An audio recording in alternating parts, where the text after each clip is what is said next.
Hello my dear students, welcome back to my YouTube channel. मेरे YouTube channel पे आप लोग का बहुत बहुत स्वागत है। डियर स्टूडेंट, आज की क्लास में हम लोग बीए सेकेंड सेमेस्टर के यूनिट 2 का अध्ययन करेंगे। और पिछली क्लास में हम लोगों ने यूनिट 2 में बहुत सारी बातों का अध्ययन कर लिया था। आज की क्लास में उसके आगे की जो बचे हुए बातें हैं, जो टॉपिक हैं, उनके बारे में अध्ययन करेंगे, जिसमें हम लोग देखेंगे कि मध्यकालीन या मुस्लिम कालीन शिक्षा की क्या क्या व्यावसायिक शिक्षा की व्यवस्था थी, सैनिक शिक्षा किस प्रकार से थी, और जो मुस्लिम कालीन या मध्यकालीन शिक्षा थी उसके क्या गुण थे, उसके क्या दोष थे, और वर्तमान शिक्षा प्रणाली में उसका क्या योगदान है। तो चलिए आइए देखा जाए। हाँ, चलिए देखिए, मध्यकाल में व्यावसायिक शिक्षा यानी किस प्रकार से उस काल में लोगों को व्यावसायिक शिक्षा प्रदान की जाती थी। तो देखिए, मध्यकाल में भी व्यावसायिक शिक्षा दी जाती थी, क्योंकि मुस्लिम शासकों को अपने राज्य को मजबूत बनाना था। इसलिए उन्होंने सैनिक शिक्षा की व्यवस्था की थी ताकि शासन के लिए सेना तैयार हो सके। इसके अलावा इस काल में वास्तुकला, चित्रकला, नृत्य कला, ललित कला एवं संगीत की शिक्षा भी प्रदान की जाती थी। छात्रों को औषधि शास्त्र की शिक्षा दी जाती थी। इसके लिए औषधि शास्त्र के संस्कृत ग्रंथों का अनुवाद फारसी भाषा में कराया गया था। यानी अपने देश में मौजूद 2 संस्कृत में ग्रंथ थे जो औषधियों से संबंधित थे, उनको विद्वानों के द्वारा फारसी में अनुवादित कराया गया और फिर वहां के छात्रों को उसकी शिक्षा दी जाती थी। छात्रों को हस्तकला के अंतर्गत लकड़ी का काम, कपड़ा बुनना, कासीदाकारी, दरी बुनना, रेशम, मलमल व आभूषण बनाने आदि की भी शिक्षा दी जाती थी, जिससे शिक्षा प्राप्त करने के बाद छात्र अपनी जीविका का निर्वाह कर सके। इसके बाद देखिए, उस काल में विभिन्न प्रकार की ललित कलाओं की भी शिक्षा दी जाती थी। प्रायः सभी मुस्लिम शासकों का समय देखिए युद्ध क्षेत्रों में व्यतीत होता था, लेकिन जब वह युद्ध से खाली होते थे तब वे बड़े ऐशो आराम का जीवन व्यतीत करते थे। और उस ऐशो आराम के जीवन के दौरान मुस्लिम शासकों को विलास तथा रंगरेलियों से भरा हुआ जीवन जीना था। तो इसके लिए उन्होंने विलासी तथा ऐश्वर्यपूर्ण जीवन व्यतीत करने की वजह से ललित तथा हस्तकलाओं को इस युग में प्रोत्साहन दिया था। इन ललित तथा हस्तकलाओं में उस काल में नृत्य, संगीत, चित्रकला, हाथी दांत का काम, रेशम का काम, आभूषण निर्माण, जरी का काम, मलमल तथा रथ निर्माण आदि का काम अपने चरमोन्नति पर था। इसके अलावा देखिए, राज दरबारों तथा धनिकों से इस प्रकार की हस्तकलाओं को पर्याप्त संरक्षण भी प्राप्त होता था। यानी जो लोग इस तरह का कार्य करते थे उनको राजाओं के द्वारा, अमीरों के द्वारा, धनवान लोगों के द्वारा संरक्षण प्रदान किया जाता था। इन कलाओं में प्रशिक्षण प्रदान करने के विधिवत शिक्षण संस्थान नहीं थे, जिसकी वजह से किसी प्रसिद्ध व्यक्ति के द्वारा, किसी दक्ष व्यक्ति के द्वारा इस प्रकार का प्रशिक्षण दिया जाता था। इनको सीखने के लिए देखिए, इच्छुक बालक को कार्य में दक्ष किसी व्यक्ति के यहाँ कार्य करना पड़ता था। इस युग में ऐसे अनेक कारखाने थे जहां बालक कार्यरत होकर किसी कला में प्रशिक्षण प्राप्त कर सकते थे। प्रायः प्रत्येक शासक को नृत्य, संगीत, चित्रकला तथा भवन निर्माण का शौक था। प्रत्येक राज दरबार में उच्च कोटि के गायक तथा चित्रकार रहा करते थे, जिसमें से देखिए तानसेन भी एक महान चित्रकार था जो अकबर के दरबार में रहा करता था और वह उसके नवरत्नों में से एक था। बड़े बड़े शासकों के अतिरिक्त छोटे छोटे उमराव, जागीरदार तथा अफसरों को भी संगीत तथा चित्रकला से प्रेम था, जिसकी वजह से इन लोगों ने इन सब चीजों को प्रोत्साहन दिया। इसके फलस्वरूप देखिए, संगीत, नृत्य तथा चित्रकला अपनी उन्नति के शिखर पर पहुंच गए थे। शासकों को भवन निर्माण का भी शौक था। इस युग में अनेक सुंदर सुंदर भवनों का निर्माण हुआ था। इन भवनों में देखिए, ताजमहल आज भी अपनी सुंदरता की कहानी दुनिया को दिखाता है, सुनाता है और लोगों को अपनी ओर आकर्षित करता है। इसके बाद देखिए, इस काल में सैनिक शिक्षा की भी व्यवस्था थी। मुस्लिम शासकों का देखिए अधिकांश जीवन युद्ध करने में बीतता था।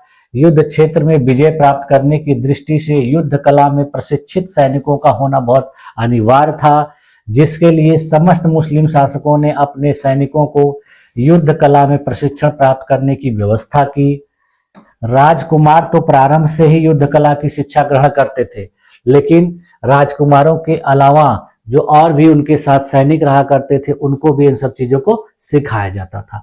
राजकुमारों को देखिए घुड़सवारी, तीर विद्या, किला घेरना आदि की शिक्षा दी जाती थी, जबकि सामान्य सैनिकों को तलवार, भाला, ढाल आदि के प्रयोग की शिक्षा दी जाती थी।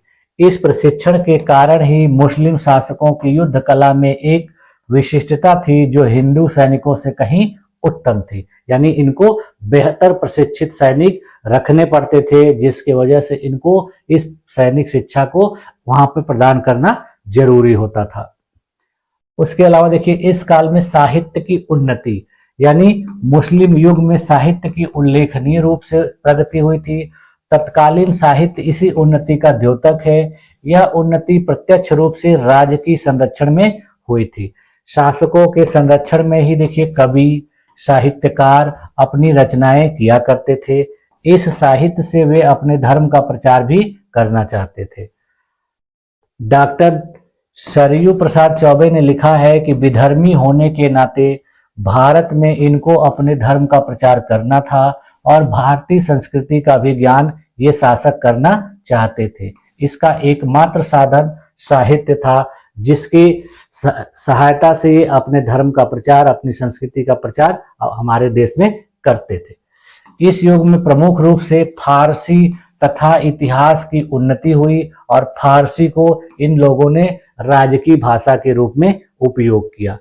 राजाओं के यहाँ पदलोलुपता के कारण हिंदू भी फारसी भाषा के प्रति आकर्षित हुए। यानी राजाओं के यहाँ नौकरी प्राप्त करने के लिए, वहां से पैसा प्राप्त करने के लिए, धन प्राप्त करने के लिए जो अपने देश के मूल निवासी हुआ करते थे वो लोग भी फारसी सीखते थे, जिससे वहां उनको राजाओं के यहाँ नौकरी मिले।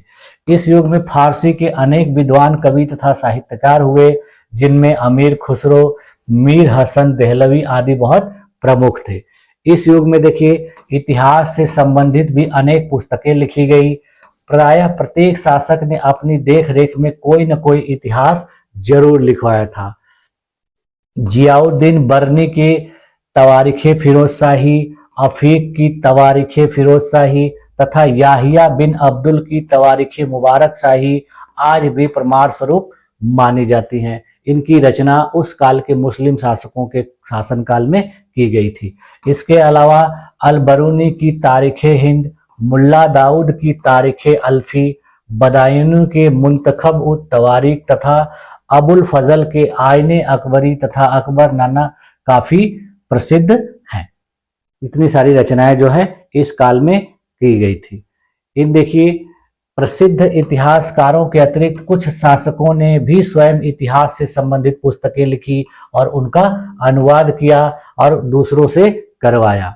इसमें देखिए फिरोज तुगलक, सिकंदर लोदी, अकबर ने अनेक संस्कृत ग्रंथों का अनुवाद करवाया था। बाबर ने स्वयं अपने संस्मरण लिखे थे। बदायूनी ने महाभारत तथा रामायण का अनुवाद फारसी में किया। फारसी तथा इतिहास के अतिरिक्त दर्शन से संबंधित साहित्य की भी इस युग में अच्छी प्रगति हुई थी। इसके बाद देखिए मध्यकाल में गुरु शिष्य का संबंध कैसा था। तो देखिए मध्यकाल में जो गुरु होते थे उनको उस्ताद के नाम से बुलाया जाता था और मध्यकाल में शिक्षा प्रदान करने वाले शिक्षकों को इसी नाम से पुकारा जाता था। इन पदों पर केवल योग्य व्यक्तियों की ही नियुक्ति होती थी। इन्हें राज्य की तरफ से आकर्षक वेतन दिया जाता था। समाज में इन्हें उच्च स्थान प्राप्त था।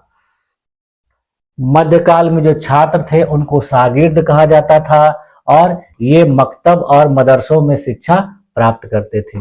शिक्षार्थी मदरसों या मकतबों में कठोर अनुशासन में रहते थे तथा शिक्षकों के द्वारा दिए गए कार्यों को पूरी ईमानदारी के साथ करते थे। इन्हें स्वयं कुछ करने की स्वतंत्रता नहीं थी, यानी शिक्षक इनको जो चीज करने के लिए कहते थे, जैसे पढ़ने के लिए कहते थे, वे उसी प्रकार से करते थे।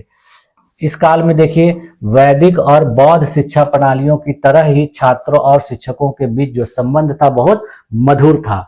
शिक्षक छात्रों को परिश्रम से पढ़ाते थे तथा छात्र भी शिक्षकों के आज्ञा का पालन करते थे, आदेशों का पालन करते थे और श्रद्धा और आदर के साथ उनके साथ रहा करते थे। फिर देखिए मध्यकाल में अनुशासन तथा दंड व्यवस्था। उस काल में देखिए मकतब और मदरसों का नियम पालन न करने वाले छात्रों के लिए दंड की व्यवस्था थी और यह दंड काफी कठोर होता था और शारीरिक दंड के रूप में दिया जाता था। दंड के रूप में छात्रों को देखिए दिन भर धूप में खड़ा रखा जाता था, उन्हें कोड़े, बेंत, घूसे, उठक बैठक लगाने आदि जैसे दंड दिए जाते थे। इस दंड के भय के कारण छात्र अनुशासन में रहने का प्रयास करते थे। वर्तमान शिक्षा व्यवस्था में देखिए इस प्रकार के दंड की व्यवस्था को हास्यास्पद ही कहा जाएगा। देखिए इस प्रकार की दंड जो व्यवस्था थी आजकल की शिक्षा व्यवस्था में पूरी तरह से बैन है, यानी इसकी अनुमति नहीं है। पहले इसके देखिए शिक्षण संस्थानों में कुछ कुछ दंड छात्रों को दिए जाते थे, लेकिन आजकल की जो नई शिक्षा नीति आई है उसमें इन सब चीजों को पूरी तरह से रोक लगा दिया गया है।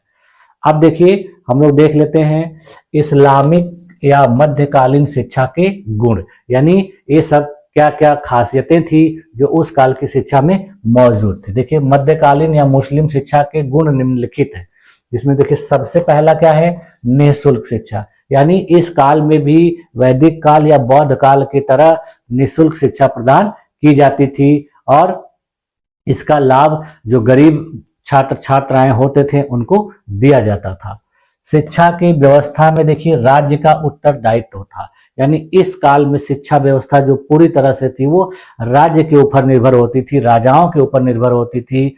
इसमें जो शिक्षण संस्थान चलाने वाले होते थे वो राजा या धनवान व्यक्ति हुआ करते थे। इसके बाद देखिए इस काल में छात्रों को प्रोत्साहन दिया जाता था, यानी जो छात्र बेहतर शिक्षा प्राप्त करते थे, जो शिक्षा में कुशल होते थे, जो किसी कला में कुशल होते थे, तो उनको प्रोत्साहन दिया जाता था, उनको विभिन्न प्रकार के पुरस्कार दिए जाते थे और उनको आर्थिक सहायता दी जाती थी।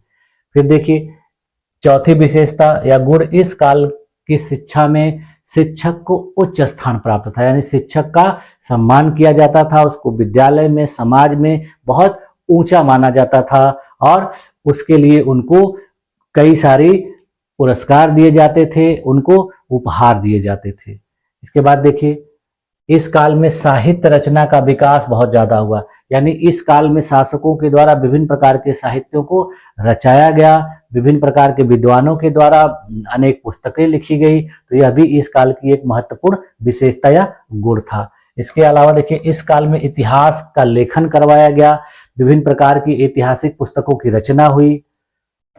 अगला गुण था इस काल की शिक्षा व्यवस्था में मॉनिटर प्रणाली की शुरुआत। ये मैंने आप लोगों को भी बताया था पिछले क्लास में कि उस काल में जो अच्छे स्टूडेंट होते थे, जो पढ़ने में तेज स्टूडेंट होते थे, उनके द्वारा अपने से छोटे विद्यार्थियों को पढ़ाया जाता था, उनकी निगरानी रखवाई जाती थी। तो यह भी एक प्रकार की विशेषता थी इस काल की शिक्षा की।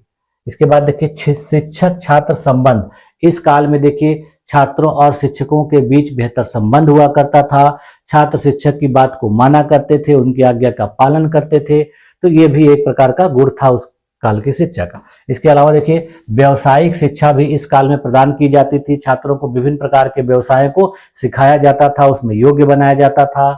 इसके बाद देखिए विभिन्न प्रकार के कला कौशलों के क्षेत्र में भी इस काल में प्रगति हुई थी। उस काल में जो छात्र थे उनको भौतिक जीवन को बेहतर बनाने के लिए विभिन्न प्रकार की कलाओं को सिखाया जाता था, उनको अपनी दिनचर्या को चलाने के लिए, रोजमर्रा की जिंदगी को बेहतर बनाने के लिए विभिन्न प्रकार के कला कौशलों को सिखाया जाता था। इस काल की शिक्षा में देखिए प्राथमिक और उच्च शिक्षा की उत्तम व्यवस्था थी। प्राथमिक शिक्षा के लिए विभिन्न प्रकार के मकतब हुआ करते थे, खानकाह हुआ करते थे, दरगाह हुआ करते थे और उच्च शिक्षा के लिए मदरसों का स्थापना किया गया था। इसके अलावा देखिए इस काल में अलौकिक एवं लौकिक शिक्षा को एक दूसरे के साथ जोड़ के शिक्षा प्रदान की जाती थी, यानी धार्मिक आध्यात्मिक शिक्षा के साथ साथ भौतिक जीवन को बेहतर बनाने के लिए क्या क्या चीजें जरूरी है वो सब भी इस काल की शिक्षा में बताया जाता था, सिखाया जाता था। अब देखिए इस काल की शिक्षा के दोष यानी मध्यकालीन और मुस्लिम कालीन शिक्षा की क्या क्या कमियां थी।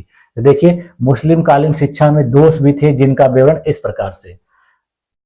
पहला देखिए कमी क्या था कि इस काल में केवल मुस्लिम शिक्षण संस्थानों को आर्थिक सहायता दी जाती थी। यानी इस काल में जो भी शिक्षण संस्थान होते थे राजाओं के द्वारा उन्हीं को सहायता दी जाती थी जो मुस्लिमों की शिक्षा के लिए होते थे। यानी अन्य धर्मों को शिक्षण संस्थानों को इसमें आर्थिक सहायता नहीं दी जाती थी। दूसरी कमी थी वैदिक शिक्षा की उपेक्षा। यानी मुस्लिम का प्रणाली से संचालित विद्यालयों के अलावा दूसरे प्रणाली से संचालित विद्यालयों को उतना महत्व नहीं दिया जाता था, उनकी उपेक्षा की जाती थी। अगली कमी देखिए स्त्री शिक्षा की उपेक्षा। जैसा कि देखिए मैंने आप लोगों को बताया कि इस काल में पर्दा प्रथा का प्रचलन था, जिसके वजह से जो स्त्रियां होती थी, जो लड़कियां होती थी, छोटी उम्र में तो मकतबों में पढ़ सकती थी, जाती थी, लेकिन जैसे ही उनकी उम्र ज्यादा होती थी तो फिर उनको इन सब शिक्षण संस्थानों में नहीं भेजा जाता था, जिसके वजह से उनकी सही शिक्षा नहीं हो पाती थी। केवल अमीर घरानों की, राजाओं की लड़कियां पढ़ पाती थी, क्योंकि उनको उनके राजमहल में, उनके घर में ही शिक्षा की व्यवस्था कर दी जाती थी। इसके बाद देखिए अगली कमी थी कठोर दंड प्रणाली। यानी इस काल की शिक्षा में छात्रों को कठोर दंड दिए जाते थे, जिसके वजह से इस काल में बहुत से छात्र जो है डर की वजह से शिक्षा ग्रहण करने नहीं जाते थे। इसके बाद देखिए अगली कमी थी मुस्लिम साहित्य व धर्म के प्रचार पर बल। इस काल की शिक्षा व्यवस्था में सबसे ज्यादा जोर दिया जाता था इस्लाम के प्रचार पर। इसके लिए वो लोग विभिन्न प्रकार के धार्मिक विचारों को, धार्मिक पुस्तकों को शिक्षण प्रणाली में शामिल करते थे।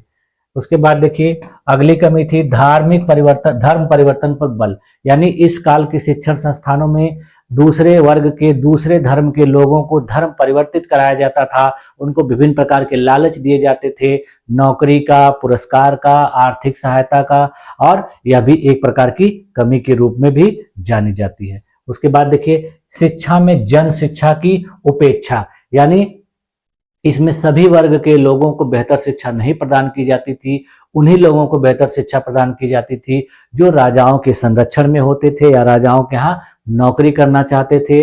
बाकी लोग जो इस्लाम धर्म को नहीं मानते थे, इस्लाम धर्म को नहीं स्वीकार करते थे, उनको अच्छी शिक्षा नहीं मिलती थी। इसके बाद देखिए अरबी तथा फारसी का आधिपत्य। इस काल की देखिए शिक्षा व्यवस्था में जो मकतब मदरसे हुआ करते थे, वहां पर शिक्षा की जो भाषा थी वो अरबी या फारसी हुआ करती थी, जिसके वजह से बहुत से अन्य भाषा भाषी जो स्थानीय भाषा वाले छात्र थे वो इन शिक्षण संस्थानों में अच्छे तरीके से शिक्षा प्राप्त नहीं कर पाते थे, उनको विभिन्न प्रकार की कठिनाई आती थी। इसके बाद देखिए शिक्षा का अस्थायी स्वभाव। यानी इस काल की जो शिक्षण संस्थाएं होती थी वो अस्थायी नहीं होती थी, अस्थायी होती थी। जैसे ही राजा हार जाता था किसी युद्ध में तो वो अपना स्थान बदल देता था, तो उसके साथ साथ वो शिक्षण संस्थान भी बंद हो जाया करते थे। तो ये एक प्रकार से अस्थायी नहीं हुआ करते थे। कभी कभी होता था कि राजा या जो अमीर लोग होते थे इनको उपहार या दान देना बंद कर देते थे, तो उसके वजह से भी ये शिक्षण संस्थान बंद हो जाया करते थे। इसके बाद देखिए लेखन और पाठन की असमानता। यानी इस काल की शिक्षा व्यवस्था में छात्रों को लेखन और पाठन दोनों एक साथ नहीं कराया जाता था।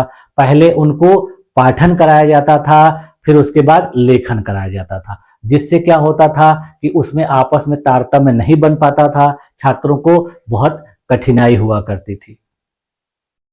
अब देखिए इतने सारी कमियों के बावजूद भी इस्लामिक या मध्यकालीन शिक्षा का आधुनिक शिक्षा प्रणाली में किस प्रकार का योगदान है। तो देखिए सबसे पहला योगदान क्या है कि निःशुल्क शिक्षा तथा छात्रवृत्तियों की शुरुआत। इस काल की शिक्षा व्यवस्था में देखिए मैंने आप लोग को बताया कि छात्रों को निःशुल्क शिक्षा प्रदान की जाती थी, और जो छात्र बेहतर होते थे, जो पढ़ने में अच्छे होते थे, मेधावी होते थे, ब्रिलियंट होते थे, उनको पुरस्कार दिया जाता था, उनको छात्रवृत्ति दी जाती थी। तो इस प्रकार की व्यवस्था देखिए आजकल की शिक्षा में भी है। छात्र छात्राओं को देखिए जूनियर तक, कक्षा 8 तक मुफ्त में शिक्षा प्रदान की जाती है सरकारों के द्वारा, और सभी छात्र छात्राओं को छात्रवृत्ति भी प्रदान की जाती है। उसके बाद देखिए मनुष्य के भौतिक एवं आध्यात्मिक दोनों पक्षों का विकास। देखिए, इस काल की शिक्षा प्रणाली में भी छात्रों को विभिन्न प्रकार के नैतिक शिक्षा, आध्यात्मिक शिक्षा भी प्रदान की जाती है और उनको वर्तमान जीवन को बेहतर बनाने के लिए किस प्रकार से भौतिक शिक्षा दी जाए वह भी आजकल प्रदान की जाती है। इसके अलावा देखिए, भिन्न भिन्न प्रकार की उच्च शिक्षा के लिए भिन्न भिन्न मदरसों का निर्माण। उस काल में देखिए, शिक्षा व्यवस्था में उच्च शिक्षा के लिए मदरसे हुआ करते थे, तो आजकल भी बहुत से राज्यों में मदरसों में अच्छी शिक्षा प्रदान की जाती है, उच्च शिक्षा प्रदान की जाती है, तो जो इसका प्रभाव दिखाई पड़ता है। इसके बाद देखिए, नियमित आर्थिक सहायता की शुरुआत। इस काल की शिक्षा व्यवस्था में देखिए, उस समय के राजाओं के द्वारा, शासकों के द्वारा, धनवान व्यक्तियों के द्वारा समय समय पर आर्थिक सहायता प्रदान की जाती थी शिक्षण संस्थानों के। आजकल भी देखिए ऐसा देखने को मिलता है, सरकारों के द्वारा शिक्षण संस्थानों को आर्थिक सहायता प्रदान की जाती है, उनके लिए व्यवस्थाएं की जाती हैं और विभिन्न प्रकार के धनवान व्यक्तियों के द्वारा भी शिक्षण संस्थानों को कई प्रकार के अनुदान दिए जाते हैं। तो जो इस काल की शिक्षा व्यवस्था की एक देन है। उच्च शिक्षा में विशिष्टीकरण एवं उपाधि प्रदान करने की शुरुआत। इस काल में देखिए, उच्च शिक्षा में विभिन्न प्रकार की उपाधियां प्रदान की जाती थी छात्रों को, जिसमें देखिए उनको आलिम, फाजिल इस प्रकार की उपाधियां दी जाती थी, जो आजकल भी देखिए विभिन्न प्रकार की उपाधियां छात्र छात्राओं को दी जाती है शिक्षा व्यवस्था में। इसके बाद देखिए, शिक्षा का विभिन्न स्तरों और वर्गों में विभाजन। इस काल में देखिए, शिक्षा व्यवस्था का विभिन्न वर्गों और स्तरों में विभाजन किया गया था। आजकल भी देखिए ऐसा होता है, विभिन्न प्रकार की कक्षाओं में विभाजन है, तो इस शिक्षा का यह भी एक देन है। इसके बाद देखिए, राज्य के हस्तक्षेप की शुरुआत। अभी मैंने आप लोग को बताया कि उस काल की शिक्षा व्यवस्था में राजा हस्तक्षेप किया करते थे। राजा अपनी आवश्यकता, जरूरत के अनुसार शिक्षण संस्थानों को आदेश देते थे, निर्देश देते थे। तो आजकल भी देखिए, हर राज्य में अपनी अपनी जरूरत और आवश्यकता के अनुसार वहां के शासन प्रशासन के द्वारा निर्देश, आदेश दिया जाता है और शिक्षण संस्थानों में उसी प्रकार की शिक्षा प्रदान की जाती है। अब देखिए, इन सारी चीजों के बावजूद देखिए, इस काल की शिक्षा व्यवस्था में इतिहास लिखना, उत्कृष्ट व्यावसायिक शिक्षा, कला कौशल की शिक्षा आदि भी ऐसे गुण हैं जो आधुनिक भारतीय शिक्षा नीतियों में भी अपनाए जाते हैं और बहुत काफी प्रभाव भी डालते हैं। ठीक है, तो ये था इस काल की शिक्षा व्यवस्था का आधुनिक शिक्षा में योगदान। अब देखिए, इस यूनिट से आने वाले प्रश्न किस प्रकार के होंगे, यानी इस टॉपिक को पूरा पढ़ने के बाद, इस यूनिट को पूरा पढ़ने के बाद आप किस प्रकार से प्रश्नों को हल कर सकते हैं। देखिए, इस प्रकार से प्रश्न पूछे जाएंगे इस यूनिट। देखिए, एक प्रश्न है कि मध्यकालीन शिक्षा व्यवस्था की संक्षिप्त विवेचना कीजिए, यानी इस क्वेश्चन का आंसर लिखने के लिए आपको छोटे छोटे फॉर्म में इस शिक्षा व्यवस्था की उद्देश्यों को, विशेषताओं को, इसके गुण को, इसके दोष को और आधुनिक शिक्षा व्यवस्था में योगदान को आपको संक्षिप्त रूप में लिखना है। इसके बाद देखिए, इसमें पूछ रहा है कि भारत में मुस्लिम शिक्षा के विकास का ऐतिहासिक वर्णन कीजिए। तो यह प्रश्न दोनों एक तरह से मिलता जुलता है, तो इसका उत्तर आप आराम से दे सकते हैं। इसके बाद देखिए, भारत में प्रचलित मुस्लिम शिक्षा की प्रमुख विशेषताओं का वर्णन कीजिए। मैंने आप लोग को प्रमुख विशेषताओं के बारे में अध्ययन पिछली क्लास में कराया था, तो उससे इस प्रश्न का उत्तर आराम से कर सकते हैं। उसके बाद देखिए, मुस्लिम शिक्षा के संगठन तथा शिक्षा व्यवस्था पर एक संक्षिप्त लेख लिखिए। यह भी देखिए, मैंने आपको बताया था कि मुस्लिम शिक्षा व्यवस्था में कौन कौन से शैक्षिक संगठन थे। मकतब, खानका, दरगाह, मदरसा, इस प्रकार के शैक्षिक व्यवस्था होती थी, संगठन होते थे जहां पे शिक्षा प्रदान की जाती थी। उसके बाद देखिए, मध्यकालीन शिक्षा से आप क्या समझते हैं एवं इसके उद्देश्य क्या थे। इस्लामिक मध्यकालीन शिक्षा की संरचना एवं प्रशासन पर प्रकाश डालिए। देखिए, ये भी कई प्रश्नों का सम्मिलित है, तो इसमें आप सबसे पहले मध्यकालीन शिक्षा कब अपने देश में आई थी, कैसे इसको हम लोग इस्लामिक शिक्षा कहते हैं, ये सब चीजें मैंने आपको बताई। फिर इस शिक्षा का क्या उद्देश्य था, इस शिक्षा का क्या स्ट्रक्चर था और इसका प्रशासन किस प्रकार से चलाया जाता था, ये भी है। उसके बाद देखिए, मध्यकालीन शिक्षा के गुण और दोषों की विवेचना कीजिए तथा आधुनिक शिक्षा पे इसके प्रभाव का उल्लेख कीजिए। ये अभी थोड़ी देर पहले ही मैंने आप लोग को बताया कि मध्यकालीन शिक्षा के क्या गुण थे, इसकी क्या कमियां थी और आधुनिक शिक्षा में इसका क्या योगदान है। उसके बाद देखिए, वैदिक शिक्षा प्रणाली और मध्यकालीन शिक्षा प्रणाली का तुलनात्मक अध्ययन कीजिए। तो जो आप लोगों ने पहले यूनिट में पढ़ा था, वैदिक कालीन की जो शिक्षा की जो विशेषताएं थी उसकी तुलना मध्यकालीन शिक्षा के साथ आराम से कर सकते हैं। जब दोनों यूनिट का अध्ययन कर लेंगे तो इसकी तुलना कर लेंगे। इसके बाद देखिए, प्राचीन भारतीय शिक्षा प्रणाली तथा मुस्लिम शिक्षा प्रणाली में आधारभूत अंतर क्या था, इस कथन पर अपने विचार प्रस्तुत कीजिए। ये आप आराम से कर सकते हैं, ये भी वही डिफरेंस है, अंतर है। मध्यकाल में देखिए, शिक्षा की कौन सी प्रणालियां प्रचलित थी, उल्लेख कीजिए। ये भी मैंने आप लोगों को बताया कि उस काल की शिक्षा व्यवस्था में प्राथमिक शिक्षा और उच्च शिक्षा विभाजित करके प्रदान की जाती थी। प्राथमिक शिक्षा के कौन कौन से संस्थान होते थे, जिसमें मकतब, मदरसा और खानका, दरगाह ये सब होते थे, जिनके द्वारा विभिन्न प्रकार की शिक्षा प्रदान की जाती थी। उसके बाद देखिए, मुस्लिम शिक्षा के प्रमुख उद्देश्यों को लिखिए। इसमें देखिए मुस्लिम शिक्षा के प्रमुख उद्देश्यों को लिखना है। उसके बाद देखिए, लघु उत्तरीय प्रश्न में किस प्रकार से पूछा जाएगा, मध्य युग में उच्च शिक्षा के संगठन पर प्रकाश डालिए। उसके बाद देखिए, मदरसों की कार्य प्रणाली का संक्षेप में वर्णन कीजिए। मदरसों में प्रारंभिक वर्षों की शिक्षा को हम माध्यमिक शिक्षा कैसे कह सकते हैं। माध्यमिक शिक्षण विधियों की चर्चा कीजिए। उस काल में किस प्रकार की शिक्षण विधियों का उपयोग किया जाता था, ये भी मैंने आप लोगों को क्लास में पढ़ाया। वैदिक युगीन शिक्षा केंद्रों के संबंध में लिखिए, यानी उस काल में, इसमें देखिए वैदिक युगीन नहीं होगा, मुस्लिम युगीन जो मुख्य शिक्षा केंद्र थे, जो जौनपुर में, आगरा में, दिल्ली में, बदायूं में, उसके संबंध में लिखना है। उसके अलावा देखिए, मध्यकाल में गुरु शिष्य संबंध कैसा था, ये लिखना है। उस काल में शिक्षा में परीक्षा व्यवस्था कैसी थी, इसके बारे में लिखना है। उस काल में दंड किस प्रकार का दिया जाता था, ये लिखना है। मकतब एवं मदरसा में क्या अंतर होता है, ये लिखना है। इसके बाद देखिए, अति लघु उत्तरीय प्रश्न में क्या क्या पूछेगा कि मध्यकालीन शिक्षा प्रणाली को अन्य किस नाम से जाना जाता है, तो इसको अन्य दूसरा नाम जो है इस्लामिक शिक्षा प्रणाली या मुस्लिम शिक्षा प्रणाली कहा जाता है। मुस्लिम काल में देखिए, शिक्षा का प्रारंभ किस संस्कार से होता था, तो बिस्मिल्लाह संस्कार से होता था। मुस्लिम शिक्षा कितने स्तरों में विभाजित थी, 2 स्तरों में विभाजित थी, प्राथमिक और उच्च शिक्षा। उसके बाद देखिए, मध्यकालीन शिक्षा के 2 दोष लिखिए। तो ढेर सारी कमियां मैंने बताया, उसमें से केवल 2 कमियों को लिख देना है। मध्यकालीन भारतीय शिक्षा प्रणाली किस धर्म पर आधारित थी, तो इस्लाम धर्म पर आधारित थी। मध्यकालीन शिक्षा के 2 उद्देश्य लिखने हैं, तो कई सारे उद्देश्य बताए गए हैं, 2 उद्देश्य लिख देना है। मध्यकाल में किन संस्थाओं में प्राथमिक शिक्षा प्रदान की जाती थी, तो मकतबों में, खानकाहों में, दरगाहों में प्रदान की जाती थी। मकतब क्या होता है, ये लिखना है। इसके बाद देखिए, मध्यकाल में उच्च शिक्षा की व्यवस्था किन शिक्षण संस्थानों में होती थी, तो मदरसों में होती थी।